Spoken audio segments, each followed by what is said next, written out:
Hello students, welcome to my YouTube channel sister Shala. मेरा नाम है प्रियंका कौशिक और आज हम अपना सेकंड टॉपिक स्टार्ट कर रहे हैं जिसका नाम है प्लाज्मा मेम्ब्रेन। जो हमारी प्रीवियस वीडियो थी उसमें हमने पढ़ा था last topic what is cell made up of.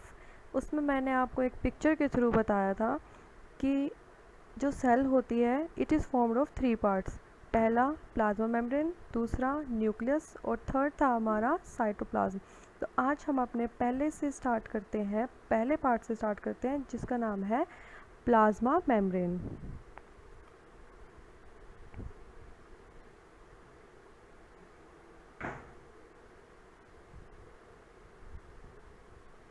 Plasma membrane और cell membrane. What is plasma membrane?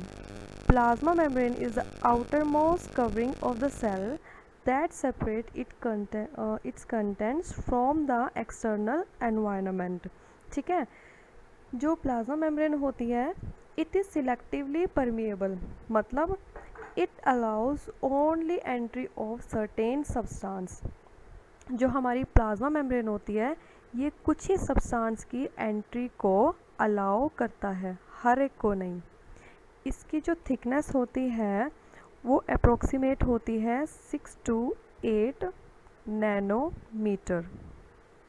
ठीक है, जो हमारी प्लाज्मा मेम्ब्रेन होती है it is a living flexible membrane which is formed of by layer of lipids and protein.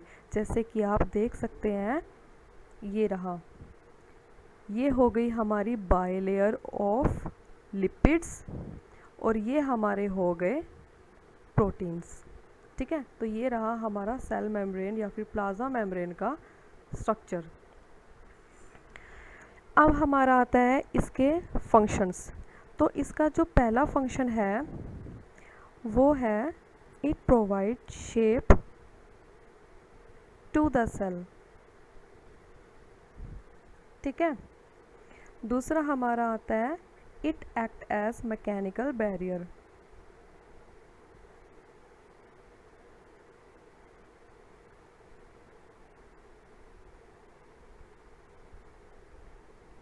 जो plasma membrane होती है it function as a mechanical barrier that protect the internal contents of the cell. ठीक है, तीसरा हमारा आता है selectively permeability.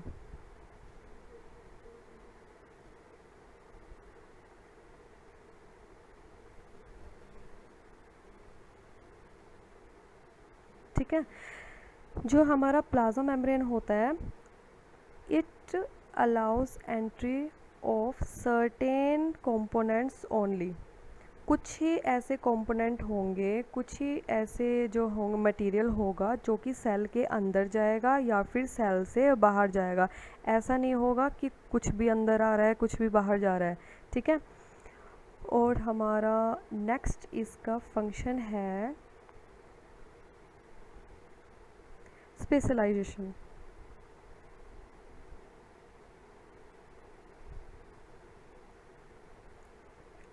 Specialisation में हमारा आता है कि जो प्लाज्मा मेम्ब्रेन होता है it gets modified to perform different function.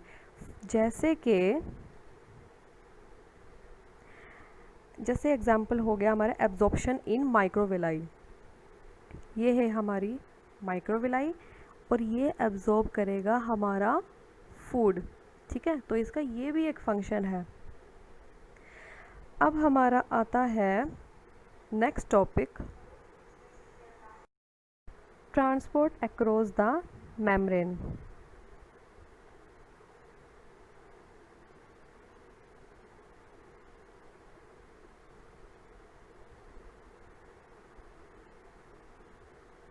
Membrane का काम क्या होता है? जो हमारी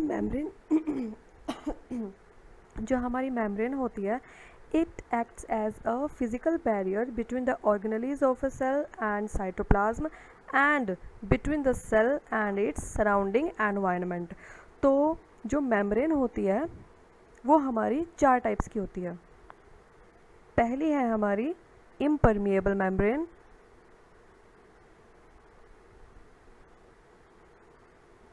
Second one is permeable.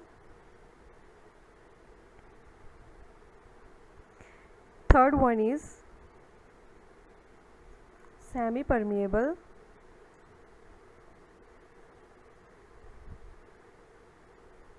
And the last one is हमारी selectively permeable.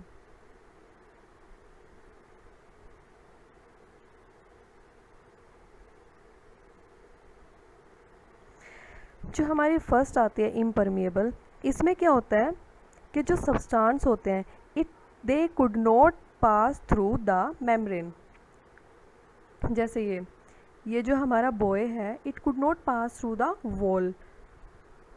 और ये हमारा जो मैन है यहाँ पर, इसमें इसमें क्या है, इसने रेन कोट पहना हुआ है जिससे जो हमारी रेन ड्रॉपलेट्स होंगी वो इसके अंदर जा नहीं पाएंगी. तो हम बोलेंगे कि ये जो होगा वो इम्परमिएबल होगा. Same in the case of a cell.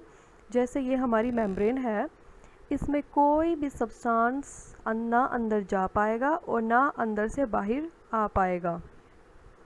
ठीक है. तो सेकंड हमारा आता है परमिएबल. परमिएबल में क्या होता है, जो सब्सटेंस होते हैं हमारे, सोल्यूट हो चाहे वो या फिर सोलवेंट हो, they can readily pass through the membrane. अब आप पूछेंगे कि जो सोल्यूट होते हैं और सोलवेंट होते हैं वो क्या होते हैं, तो मैं आपको बता देती हूँ.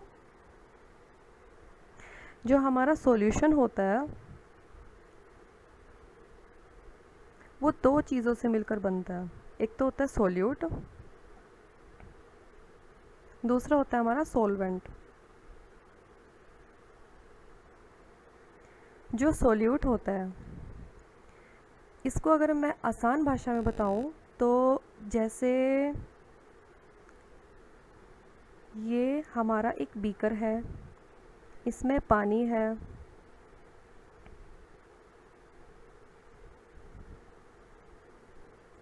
और ये हमारी शुगर है.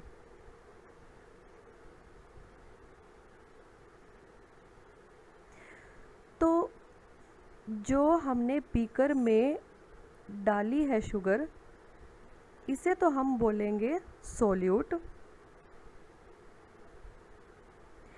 और जो वाटर है हमारा वो है सोलवेंट.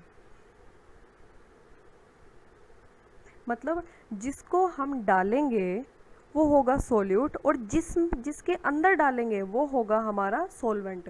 फॉर एग्ज़ाम्पल, जैसे हम दूसरा एग्ज़ाम्पल ले लेते हैं, salt plus water.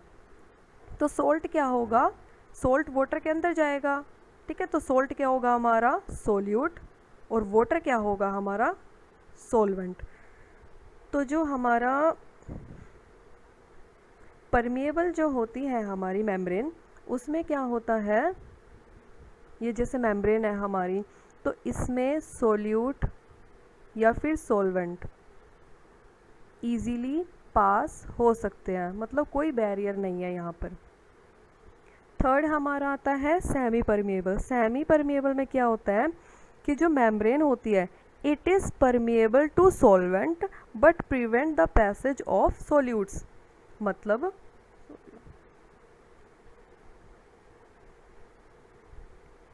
Semi permeable में क्या होता है कि जो सॉल्वेंट होंगे वो तो इजीली मूव हो जाएंगे, पर जो सोल्यूट होगा वो पास नहीं होगा. जैसे कि ये हमारी मेम्ब्रेन है. अब जो सॉल्वेंट होगा वो तो इजीली पास हो जाएगा,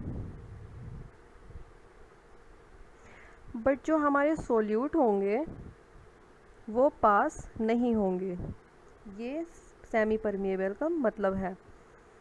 अब जो हमारा लास्ट वन आता है वो है सिलेक्टिवली परमिएबल मेम्ब्रेन. इसमें क्या होता है कि जो मेम्ब्रेन होती है, it allows the passage of solvent and some selected solutes. मतलब जो सॉल्वेंट होगा वो तो पास होगा ही होगा, पर जो सोल्यूट होंगे, जो कि सिलेक्टेड सोल्यूट्स होंगे, सिर्फ वो ही पास हो पाएंगे वरना नहीं. जैसे ये हमारी मेम्ब्रेन है और ये सोलवेंट तो पास होगा ही होगा, बट इसमें कुछ सोल्यूट ऐसे होंगे जो पास हो पाएंगे और कुछ ऐसे होंगे जो पास नहीं हो पाएंगे। तो ये तो हो जाएंगे पास मेम्ब्रेन के थ्रू और ये नहीं हो पाएंगे। तो जो सेमी परमिएबल है और सिलेक्टिवली परमिएबल है उसमें मेन यही डिफरेंस है कि जो सेमी परमिएबल मेम्ब्रेन होती हैं इसमें जो सॉल्वेंट होगा वही परमिएबल होगा और जो सोल्यूट होगा वो परमिएबल नहीं होगा।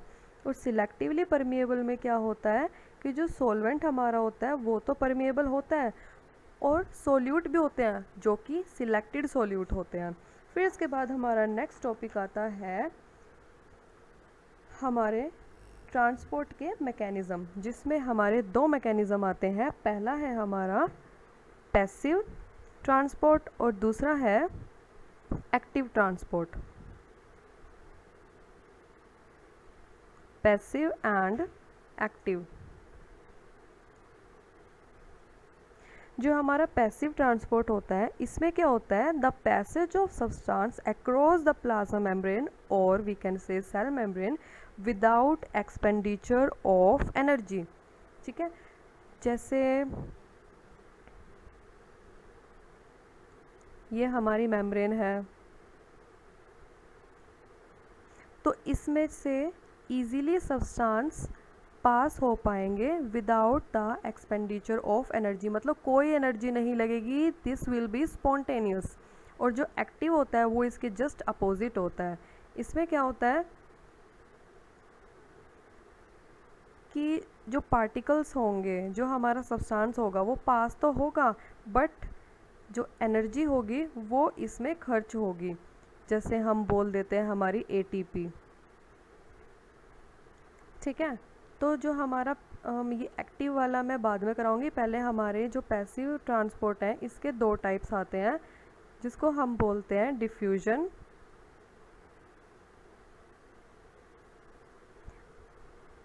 दूसरा है ओस्मोसिस।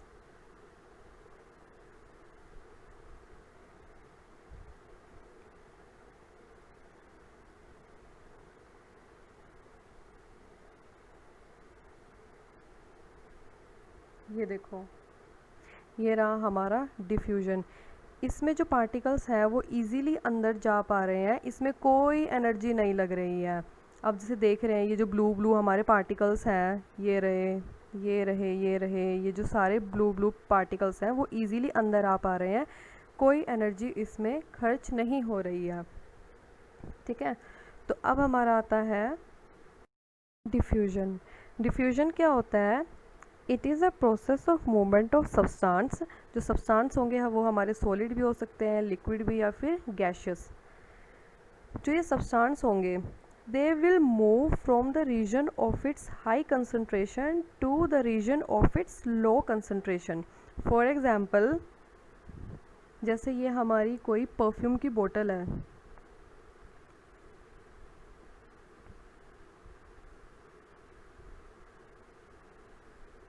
ठीक है, इसमें से हमने परफ्यूम को स्प्रे किया तो क्या होता है,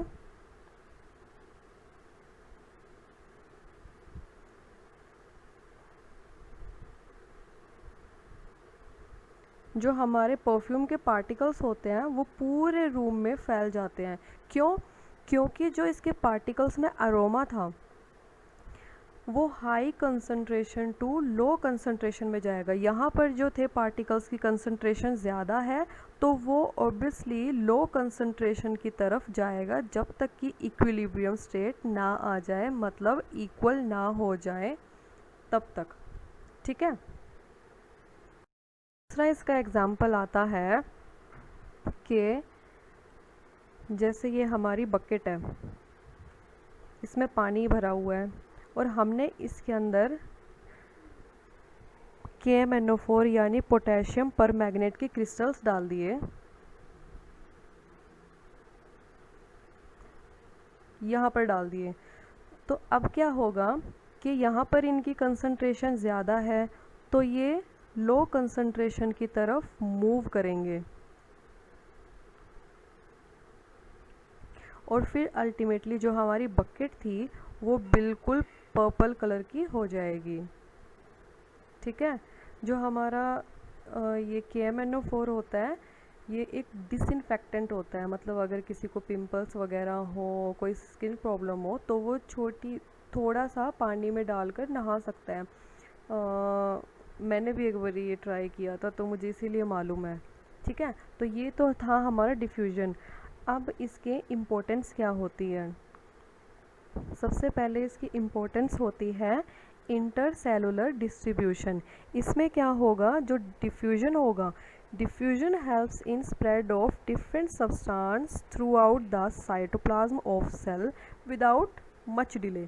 मतलब जो साइटोप्लाज्म में सब्सटेंस स्प्रेड होंगे वो डिफ्यूजन के थ्रू हो जाएंगे विदाउट मच डिले, बिना किसी टाइम के। फिर दूसरा हमारा आता है इसका इम्पोर्टेंस, ऑस्मोसिस। ऑस्मोसिस क्या होता है? It is a type of diffusion. Diffusion का ये टाइप है जिसमें कि only solvent is allowed to diffuse. तो ये भी इसका एक इम्पोर्टेंस हो गई। तीसरी हमारी आती है गैसियस एक्सचेंज। ये जो हम CO2 ले रहे हैं, ये जो हम ऑक्सीजन ले रहे हैं और CO2 एक्सहेल कर रहे हैं, ये इसी की ही इम्पोर्टेंस है। इसमें क्या होगा, जो डिफ्यूजन है, it helps in exchange of respiratory gases between the cells and environment. कैसे, वो मैं आपको बताती हूँ। जैसे ये हमारी नोज़ है, हमारी बॉडी के अंदर ऑक्सीजन की कमी है और बाहर एनवायरनमेंट में ज़्यादा है, तो वो जाएगी from high concentration to low concentration. Low concentration क्या है? हमारी बॉडी, वो गई अंदर। इस वक्त हमारी बॉडी में ऑक्सीजन ना होकर कार्बन डाइऑक्साइड ज़्यादा है, तो वो जाएगी हाई कंसंट्रेशन टू लो, जो कि है एनवायरनमेंट। समझ में आई बात? मैं दोबारा से बता देती हूँ। हमारी बॉडी में इस वक्त ये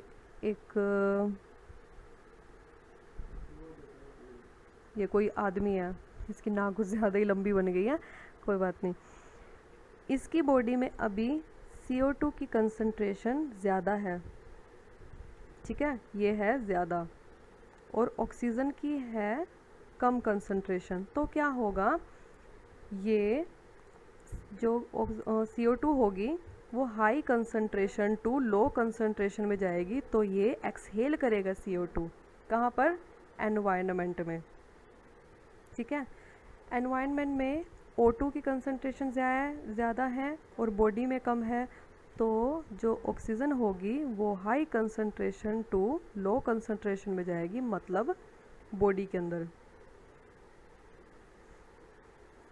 तो ये इसका एक एप्लीकेशन है इन गैसियस एक्सचेंज।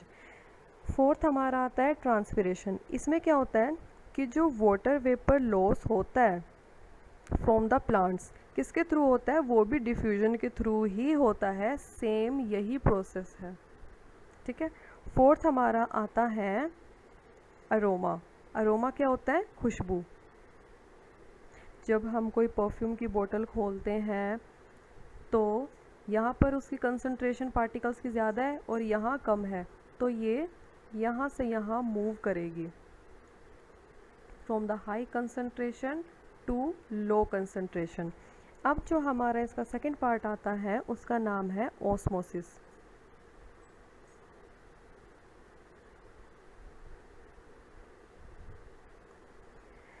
ऑस्मोसिस क्या होता है?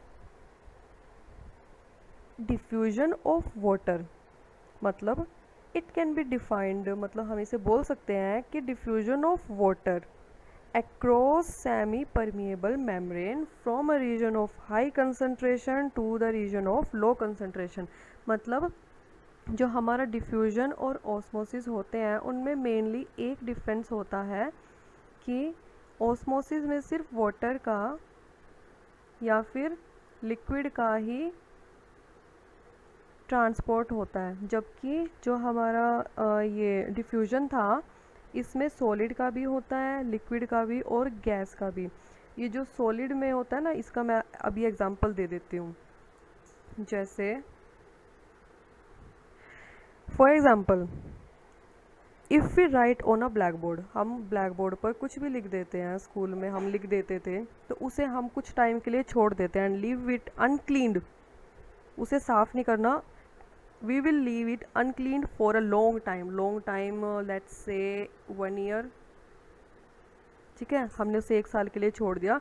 Then we will observe that the ये जो पार्टिकल्स होंगे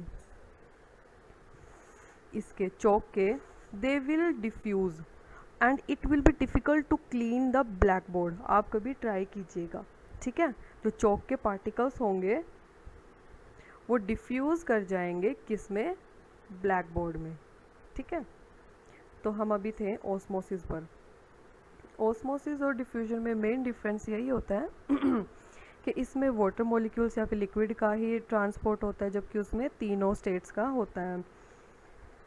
इसमें एक और डिफरेंस ये बनता है कि जब हमने डिफ्यूजन पढ़ा था उसमें हमने ऐसा कुछ नहीं पढ़ा कि इसमें किसी मेम्ब्रेन की ज़रूरत होती है या फिर किसी भी चीज़ की।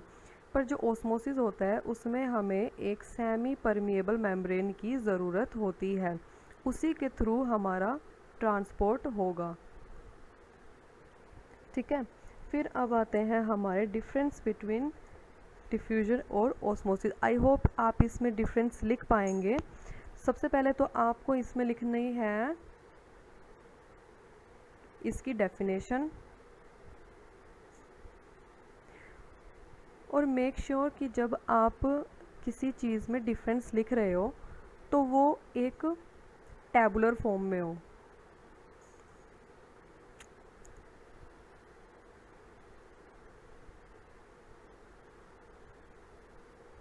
ठीक है। जैसे हमने यहाँ पे डिफरेंस लिखा between diffusion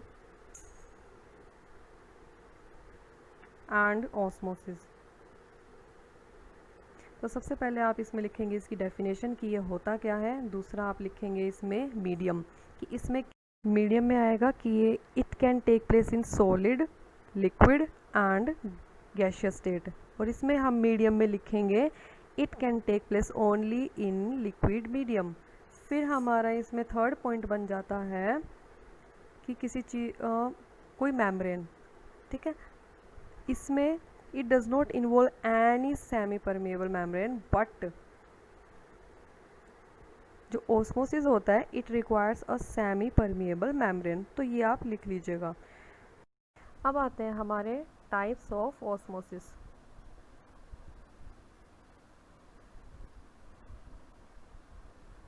types of osmosis में हमारे दो टाइप्स आते हैं। पहला है हमारा एंडोस्मोसिस, दूसरा है हमारा एक्सोस्मोसिस।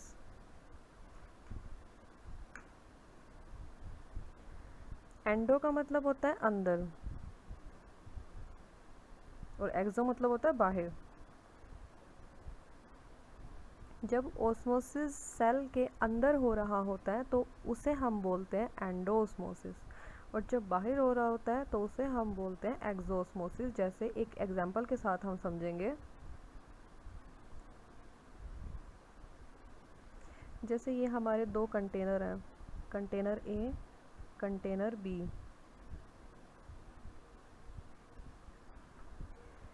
यहाँ कहीं हमारी सेल दूसरी ले लेती हूँ, ये हमारी सेल है और यहाँ पर भी हमारी सेल है, ठीक है। हमारे ए कंटेनर में क्वांटिटी ऑफ वाटर इतनी है, मतलब ये पूरा भरा हुआ है, यहाँ पर क्वांटिटी इतनी है। तो क्या होगा, जो कंटेनर ए में क्या होगा, यहाँ पर कंसंट्रेशन ऑफ वाटर ज़्यादा है, यहाँ ज़्यादा पानी है, तो ये high concentration to low concentration की तरफ जाएगा, मतलब इनसाइड द सेल्स। इसे हम बोलेंगे फिर एंडोस्मोसिस, जब सेल के अंदर हो रहा हो। यहाँ पर क्या है, बी केस में जो वाटर की कंसंट्रेशन है यहाँ पर वो कम है और सेल की ज़्यादा है, तो हाई टू लो जाएगा, हमें मालूम है। तो ये जाएगा हाई टू लो। फिर जो हमारी सेल्स होंगी वो कुछ ऐसे दिखाई देंगी, इतनी बड़ी बड़ी। क्यों? क्योंकि ये स्वेल हो चुकी हैं, क्योंकि इनमें बहुत ज़्यादा पानी भर चुका है। और ये हमें दिखाई देंगी ऐसी श्रिंक्ड। क्यों? क्योंकि इनके अंदर जो वाटर था वो निकल चुका है एंडो ऑस्मोसिस के थ्रू। ये हमारा एंडोस्मोसिस, और ये सॉरी मैंने शायद इसको एंडोस्मोसिस बोल दिया, ये एक्सो आएगा, और ये हमारा है एक्सो ऑस्मोसिस। ठीक है। इसके बाद हमारे आते हैं टाइप्स ऑफ ऑस्मोटिक सॉल्यूशन।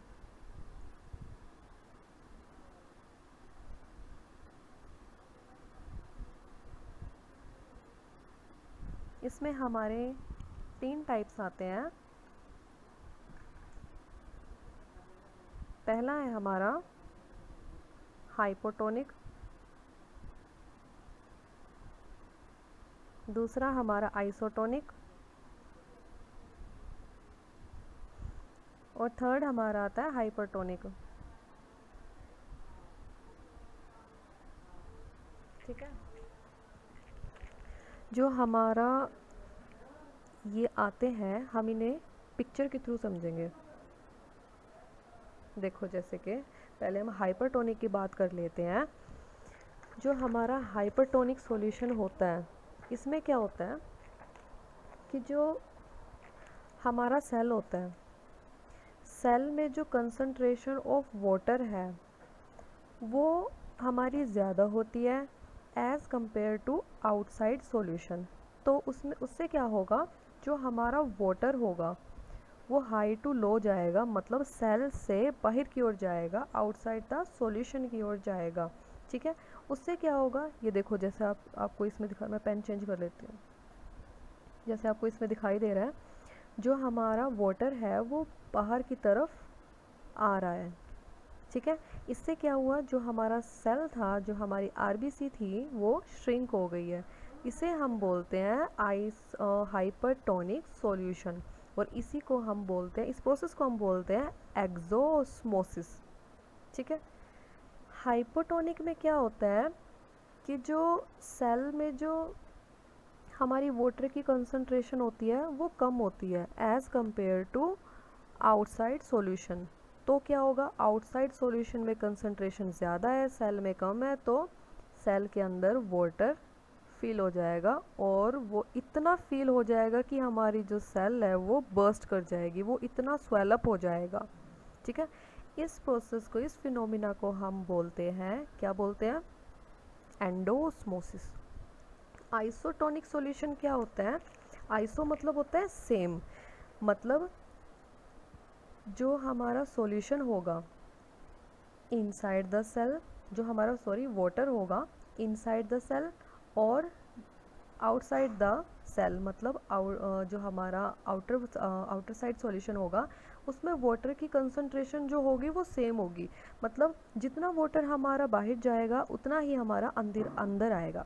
उससे क्या होगा, जो हमारा सेल होगा ना तो वो स्वेलअप कर पाएगा और ना ही वो श्रिंक हो पाएगा, वो जैसा था वो वैसा ही रहेगा, नेट मूवमेंट इसमें नहीं होगी।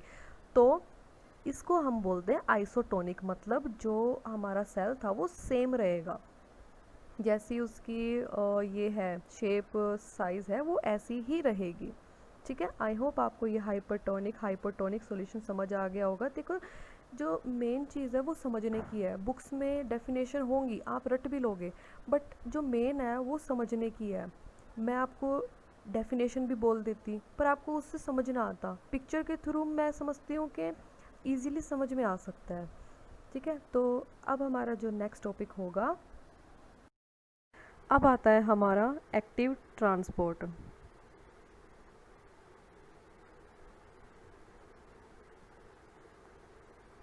एक्टिव ट्रांसपोर्ट में क्या होता है कि it is a type of transport across the plasma membrane which requires the use of energy. मतलब ट्रांसपोर्ट तो होगा but it will not spontaneous, इसमें एनर्जी की यूज़ होगी।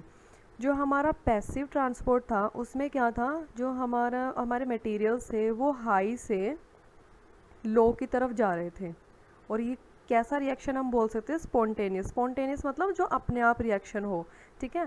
पर एक्टिव ट्रांसपोर्ट में क्या होगा कि it usually occurs against the concentration gradient, मतलब ये जो होगा हमारा, ये लो से हाई पर जाएगा but with the use of energy. वो एनर्जी हमारी एटीपी हो सकती है या कोई भी हो सकती है, ठीक है। तो इनमें मेन डिफरेंस हमारा यही है। जैसे मैं एक स्लाइड के थ्रू बता देती हूँ। जैसे ये रहा हमारा एक्टिव ट्रांसपोर्ट का, इसमें जो पार्टिकल्स हैं हमारे वो अंदर जा पा रहे हैं अगर उन्हें एनर्जी मिले तो, ठीक है। विदाउट एनर्जी ये नहीं जा पाएंगे। और जो पैसिव ट्रांसपोर्ट था हमारा, उसमें क्या था कि जो हमारे मटेरियल्स थे वो विदाउट एनी एनर्जी अंदर जा पा रहे थे। एक्टिव में अगर उन्हें एनर्जी मिली तो ही वो अंदर जा पाएंगे। और दूसरा इसमें जो डिफरेंस बनता है वो ये है कि जो पैसिव ट्रांसपोर्ट हमारा होता है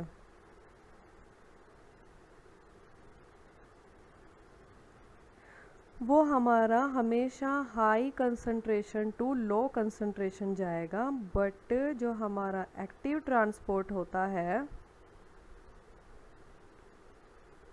वो हमारा लो टू हाई भी जा सकता है। पर लो टू हाई कब जाएगा, जब उसे एनर्जी मिलेगी, ठीक है। आई होप आपको ये क्लियर हो गया होगा। अब हमारा नेक्स्ट टॉपिक आता है सेल वॉल। अब आता है हमारा सेल वॉल। तो सेल वॉल क्या होता है? सेल वॉल जो होती है एक रिजिड सेमी ट्रांसपेरेंट मेम्ब्रेन होती है जो कि हमारी प्लाज्मा मेम्ब्रेन के बाहर होती है। ये है हमारी सेल वॉल और ये है हमारी प्लाज्मा मेम्ब्रेन या फिर सेल मेम्ब्रेन। जो हमारी ये सेल वॉल होती है ये किन में पाई जाती है? प्लांट्स में मिलती है। ये हमें फंजाई में मिलती है, प्रोटिस्टा में मिलती हैं और प्रोकैरियोट्स में मिलती हैं। ये जो मैंने अभी टर्म्स आपको बताई है, ये प्रोटिस्टा और प्रोकैरियोट, ये आपके 7 चैप्टर डाइवर्सिटी में आएगा, तो वहाँ मैं अच्छे से एक्सप्लेन कर दूँगी। बट अभी आप इतना ही याद रखना, ठीक है। जो प्लांट सेल वॉल होती है वो होती है सेल्यूलोज की। और सेल्यूलोज क्या होता है? सेल्यूलोज एक ऐसा कॉम्प्लेक्स कार्बोहाइड्रेट होता है जो कि ह्यूमन बीइंग में डाइजेस्ट नहीं हो पाता और एनिमल्स में वो इजीली डाइजेस्ट हो पाता है। क्यों? क्योंकि जो हमारा सेल्यूलोज होता है वो बी लिंक्ड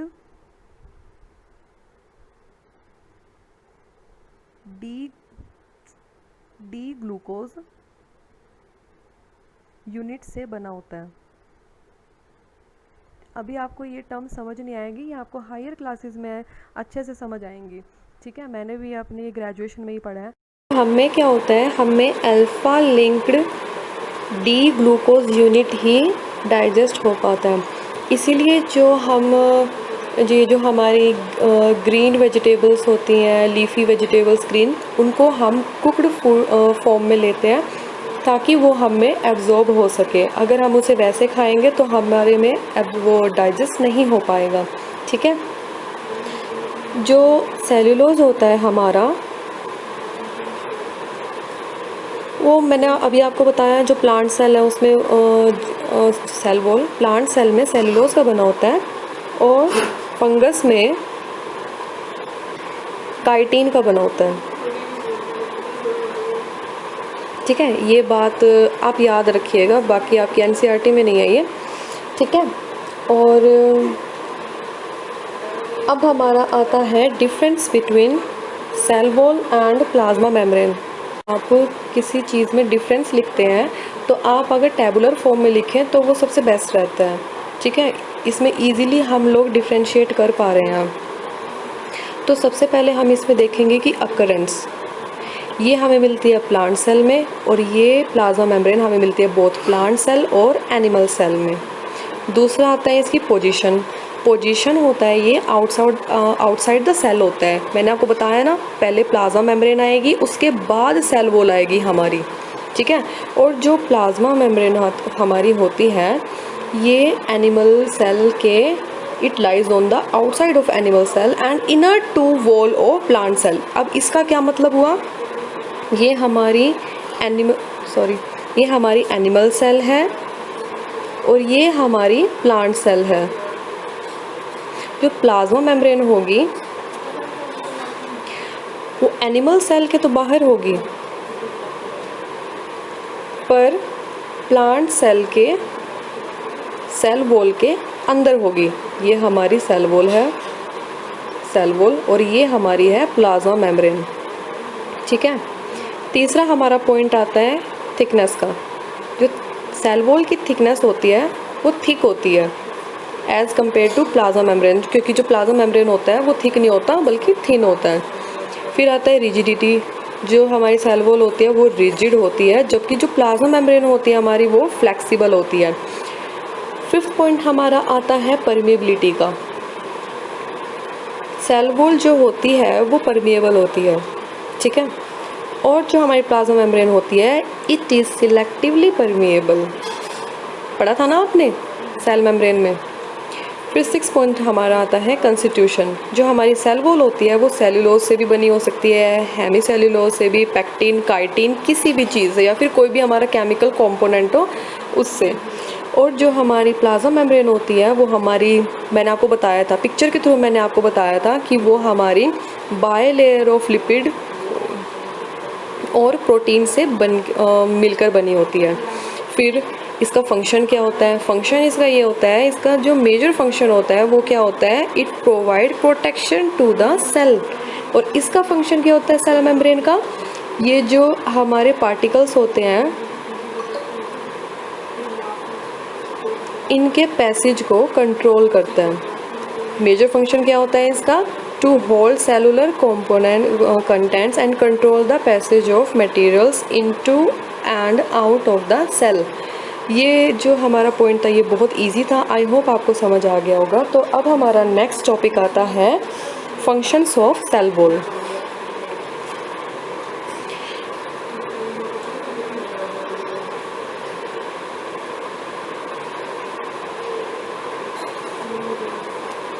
ठीक है, तो इसमें हमारा पहला फंक्शन आता है,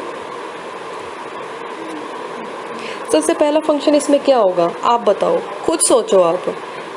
ये इसको शेप प्रोवाइड करेगा, है ना, क्योंकि ये हमने डिफरेंस से पढ़ा है कि ये हमारा रिजिड होता है और रिजिड जो चीज़ होती है हमारी इट प्रोवाइड शेप। तो इसमें हम लिख सकते हैं कि जो सेल वॉल होती है it provide shape to the cell, है ना। दूसरी अगर ये बात आ गई, दूसरा हमारा पॉइंट इसमें आएगा स्ट्रेंथ,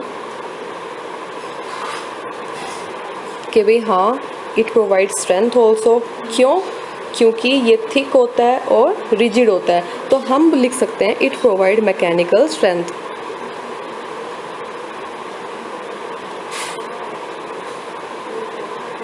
टू प्लांट्स।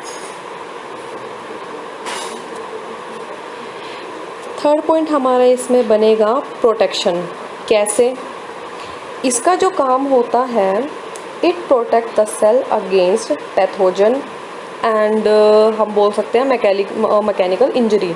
क्यों, क्योंकि ये वही थिक होती है और ये रिजिड होती है, तो इसमें मैकेनिकल इंजरी के चांसेस बहुत कम होते हैं। तो हम इसमें लिख देंगे प्रोटेक्शन। प्रोटेक्शन में हम लिखेंगे prevent from pathogen and mechanical injury. Pathogen क्या होते हैं, वो जो छोटे छोटे हमारे जर्म्स होते हैं उन्हीं को हम पैथोजन्स बोल देते हैं, ठीक है। तो ये हमारा हो गया। अब हमारा सेल का जो सेल वॉल जो थी वो हमारी कंप्लीट हो गई है, सेल मेम्ब्रेन हमारी कंप्लीट हो गई है। नेक्स्ट हम अपना नेक्स्ट टॉपिक पढ़ेंगे न्यूक्लियस। जो कि हमारा सेकंड पार्ट है एक सेल का।